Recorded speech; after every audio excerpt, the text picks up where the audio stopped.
नमस्कार। आज हम शराब के असर और उसकी हकीकत पर थोड़ी गहरी नजर डालेंगे। जी। हमारे पास ध्रुव राठी के एक YouTube वीडियो का विश्लेषण है। ये अमित नाम के एक लड़के की कहानी से शुरू होता है। मतलब वो पढ़ाई में तो होशियार था, पर कॉलेज में दोस्तों के दबाव में पीना शुरू किया और फिर धीरे धीरे लत लग गई। बिल्कुल। और इस स्रोत के जरिए हम ये समझने की कोशिश करेंगे कि शराब के पीछे का विज्ञान क्या है, हमारे शरीर और दिमाग पर इसका क्या असर होता है, और इससे जुड़े कुछ आम भ्रम क्या हैं, हाँ। और सामाजिक नतीजे क्या हैं। ये कहानी सिर्फ अमित की नहीं बल्कि भारत में शायद लाखों घरों की है।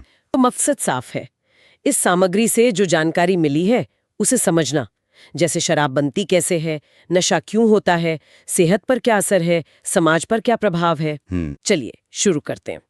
तो सबसे पहली बात जो स्रोत बताता है वो ये कि शराब कोई बहुत हाईफाई चीज नहीं, बल्कि काफी प्राकृतिक है। हाँ, ये बात शायद थोड़ी चौंकाने वाली लगे।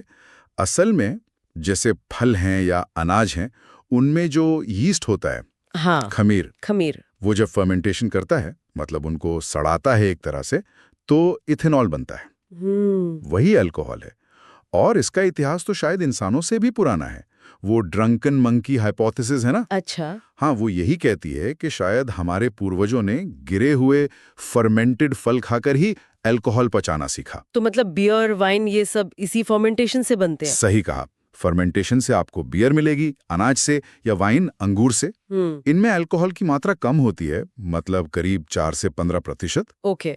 फिर एक और प्रक्रिया है, डिस्टिलेशन, यानी आसवन। उससे अल्कोहल को और कॉन्सेंट्रेट किया जाता है। उससे बनती हैं विस्की, रम, वोडका जैसी हार्ड लिकर, जिनमें अल्कोहल 30 से 60% या उससे भी ज्यादा हो सकता है। और ये अलग अलग चीजों से बन सकती है, चावल, सेब, नारियल, आलू, बहुत कुछ। और जब कोई पीता है तो शरीर में जाने के बाद क्या होता है? मैंने सुना है खाली पेट पीने से असर जल्दी होता है। हाँ बिल्कुल, क्योंकि शराब पेट और खासकर छोटी आंच से बहुत तेजी से खून में घुल जाती है। अच्छा। खाली पेट हो या फिर सोडा जैसी कार्बोनेटेड ड्रिंक्स के साथ पी रहे हो तो ये और भी जल्दी होता है। फिर काम शुरू होता है लिवर का। लिवर में खास एंजाइम्स होते हैं, ADH और ALDH। ये शराब को तोड़ते हैं। ओके। पहले बनता है एसिटाल्डिहाइड। ये जहरीला होता है और इसी से वो हैंगओवर वाली फीलिंग आती है। अच्छा, हैंगओवर का कारण ये है। हाँ, काफी हद तक। फिर लिवर इसे आगे तोड़कर हानि रहित एसीटेट में बदल देता है। लेकिन लिवर की भी तो एक कैपेसिटी होगी। बिल्कुल। लिवर 1 घंटे में, मतलब एक तय मात्रा में ही शराब प्रोसेस कर सकता है। अगर उससे ज्यादा पी ली जाए तो खून में अल्कोहल की मात्रा, जिसे BAC कहते हैं, वो बढ़ जाती है। और फिर नशा होता है। हाँ, फिर दिमाग पर असर शुरू होता है। शराब दिमाग के न्यूरोट्रांसमीटर, यानी जो केमिकल संदेश वाहक होते हैं, उनसे छेड़छाड़ करती है। ये गाबा नाम के न्यूरोट्रांसमीटर को बढ़ा देती है। ये समझिए दिमाग का ब्रेक पेडल है। अच्छा, जो शांत करता है। हाँ, और ग्लूटामेट को कम करती है, जो दिमाग का रेस पेडल है। तो दिमाग धीमा हो जाता है। बिल्कुल, दिमाग धीमा पड़ जाता है, शांति सी महसूस होती है। साथ में डोपामिन और एंडोल्फिन भी रिलीज होते हैं, जिनसे खुशी का, अच्छा लगने का एहसास होता है। और शायद यही वो शुरुआती एहसास था जिसने अमित को खींचा होगा, जैसे कहानी में है कि दोस्तों की तारीफ या ब्रेकअप का गम भुलाने या तनाव से राहत पाने के लिए। हाँ, वो जो सुकून महसूस होता है ना शुरुआत में, वही फंसाता है। लेकिन ये सुकून तो कुछ देर का होता है, और धीरे धीरे उसी सुकून को पाने के लिए ज्यादा शराब चाहिए होती है। इसे टॉलरेंस कहते हैं। टॉलरेंस। क्या रिश्ते खराब होने लगे। सेहत पर जो असर बताए गए हैं स्रोत में, वो तो वाकई डराने वाले हैं। दिमाग का सिकुड़ना, खासकर वो हिस्से जो याददाश्त और फैसले लेने के लिए जरूरी है। हाँ, फ्रंटल लोब और हिपोकैम्पस, और ब्लैकआउट होना, मतलब कुछ घंटे या पूरी शाम क्या हुआ वो याद ही नहीं रहता। बाप रे। और लिवर पर असर तो बहुत कॉमन है। फैटी लिवर से शुरुआत होती है, फिर वो हेपेटाइटिस बन सकता है, फिर फाइब्रोसिस और आखिर में सिरोसिस। सिरोसिस तो जानलेवा होता है ना? हाँ, सिरोसिस में लिवर काम करना बंद कर देता है और वो जानलेवा हो सकता है। लेकिन बात यहीं खत्म नहीं होती। और भी असर है? जी, दिल की मांसपेशियां कमजोर हो सकती हैं, धड़कन अनियमित हो सकती है, हाई ब्लड प्रेशर, स्ट्रोक का खतरा बढ़ जाता है। पैंक्रियाज में सूजन आ सकती है, पैंक्रियाटाइटिस, जिसमें पैंक्रियाज खुद को ही पचाने लगता है। किडनी डैमेज हो सकती हैं, पाचन तंत्र में अल्सर हो सकते हैं, और आपका इम्यून सिस्टम, मतलब रोगों से लड़ने की ताकत, वो भी कमजोर हो जाती है। और विश्व स्वास्थ्य संगठन WHO तो ये कह रहा है कि शराब की कोई भी मात्रा सुरक्षित नहीं है। ये बहुत मतलब सोचने वाली बात है। बिल्कुल। ये उन सारे मिथकों को तोड़ता है जो हम अक्सर सुनते रहते हैं। हाँ, जैसे वो एक बहुत कॉमन है रेड वाइन, हाँ कि थोड़ी सी रेड वाइन दिल के लिए अच्छी होती है। हाँ, ये काफी सुना जाता है। लेकिन स्रोत साफ कहता है कि अगर रेड वाइन में कोई फायदेमंद चीज जैसे एंटीऑक्सीडेंट्स हैं भी, हाँ। तो वो अंगूर से आते हैं, अल्कोहल से नहीं। अच्छा। और अल्कोहल का जो नुकसान है वो उन कथित फायदों से कहीं ज्यादा है। एक और मिथक है कि बियर या वाइन जो है वो विस्की, रम जैसी हार्ड लिकर से ज्यादा सेफ है। लेकिन शरीर के लिए तो इथेनॉल इथेनॉल ही है, चाहे वो बियर से आए या विस्की से। एग्जैक्टली। शरीर तो उसे वैसे ही प्रोसेस करेगा, और लोग अक्सर पीने की मात्रा एडजस्ट कर लेते हैं। मतलब शायद ज्यादा बियर पी लेंगे या वाइन, नतीजा वही रहता है। हाँ और वो जो कहते हैं कि शराब पीने से ठंड में गर्मी लगती है, हाँ, ये भी सुना है। वो भी गलत है। असल में वो आपको गर्मी का एहसास कराती है, लेकिन शरीर का अंदरूनी तापमान गिरा देती है।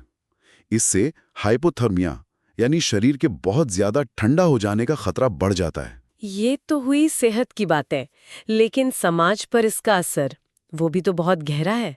घरेलू हिंसा के जो आंकड़े स्रोत में दिए हैं वो चौंकाते हैं। पति अगर शराब पीते हैं तो पत्नी के साथ हिंसा का खतरा 3 गुना बढ़ जाता है। हाँ, ये बहुत गंभीर समस्या है। और नशे में गाड़ी चलाने से होने वाले हादसे, ओह हाँ। भारत में 2021 में ही 3300 से ज्यादा मौतें हुई इस वजह से। बाप रे। और उन बच्चों का क्या जो ऐसे घरों में बड़े होते हैं जहां शराब की समस्या है, उन पर बहुत गहरा मनोवैज्ञानिक असर पड़ता है। एंग्जाइटी, डिप्रेशन का खतरा बढ़ जाता है, और आगे चलकर उनके खुद नशे की लत में पड़ने का रिस्क भी ज्यादा होता है। ये लत लगती कैसे है आखिर? मतलब कैसे कोई निर्भर हो जाता है? देखिए, ये दिमाग के रिवॉर्ड सिस्टम से जुड़ा है। शराब पीने से जो डोपामीन रिलीज होता है वो खुशी का एहसास देता है। दिमाग को वो एहसास बार बार चाहिए होता है। धीरे धीरे टॉलरेंस बढ़ती है, ज्यादा शराब चाहिए होती है, और फिर शरीर और दिमाग उस पर निर्भर हो जाते हैं। इसे कहते हैं अल्कोहल डिपेंडेंस सिंड्रोम। और अगर छोड़ने की कोशिश करें तो विड्रॉल सिम्टम्स होते हैं। हाथ कांपना, पसीना आना, बहुत ज्यादा घबराहट होना, बेचैनी, नींद ना आना, और गंभीर मामलों में दौरे भी पड़ सकते हैं। ये तो बहुत मुश्किल लगता है। स्रोत में गरीबी और शराब के दुष्चक्र का भी जिक्र है। हाँ, ये एक कड़वी सच्चाई है। कई गरीब इलाकों में पीने के साफ पानी से ज्यादा आसानी से कच्ची शराब मिल जाती है, और ये कच्ची शराब अक्सर जहरीली होती है। उसमें मीथेनॉल हो सकता है। मीथेनॉल? हाँ, इथेनॉल की जगह मीथेनॉल। ये बहुत जहरीला होता है, अंधापन ला सकता है और जान भी ले सकता है। पिछले 20 सालों में ऐसी जहरीली शराब से भारत में 22,000 से ज्यादा लोगों की मौत हुई है। हे भगवान, ये आंकड़े तो भयावह हैं। लेकिन अच्छी बात यह है कि अमित की कहानी का अंत दुखद नहीं है। हाँ, ये राहत की बात है। उसे परिवार का साथ मिला और अल्कोहलिक्स एनोनिमस यानी AA की मदद मिली, और वो ठीक हो गया। AA एक नॉन कमर्शियल संस्था है, दुनिया भर में है, जो शराब की लत को एक बीमारी मानती है और लोगों को इससे उबरने में मदद करती है। मतलब रिकवरी मुमकिन है? बिल्कुल मुमकिन है। लेकिन पहला कदम, और शायद सबसे मुश्किल कदम, ये मानना है कि हाँ, मुझे समस्या है और मुझे मदद चाहिए तो है ही। जी। और शायद हमें समाज के तौर पर भी वो जो सोच है ना, कह रहे एक पैक से कुछ नहीं होता, उसको चुनौती देने की जरूरत है। बिल्कुल सही कहा। तो इस पूरे विश्लेषण से हमने देखा कि शराब, जो हमें बड़ी प्राकृतिक सी चीज लगती है, उसका विज्ञान कितना पेचीदा है और उसके असर कितने गंभीर हो सकते हैं, शरीर पर, दिमाग पर, रिश्तों पर, पूरे समाज पर। और सबसे बड़ी बात जो WHO ने कही कि इसकी कोई सुरक्षित मात्रा नहीं है। हाँ, अमित की कहानी एक चेतावनी भी है कि कैसे सामाजिक दबाव या तनाव से निपटने का गलत तरीका हमें लत की ओर धकेल सकता है। लेकिन साथ ही एक उम्मीद भी है कि सही मदद, सही इच्छा शक्ति हो तो इस जाल से बाहर निकला जा सकता है। बिल्कुल। तो जाते जाते एक सवाल हम सबके सोचने के लिए छोड़ जाते हैं।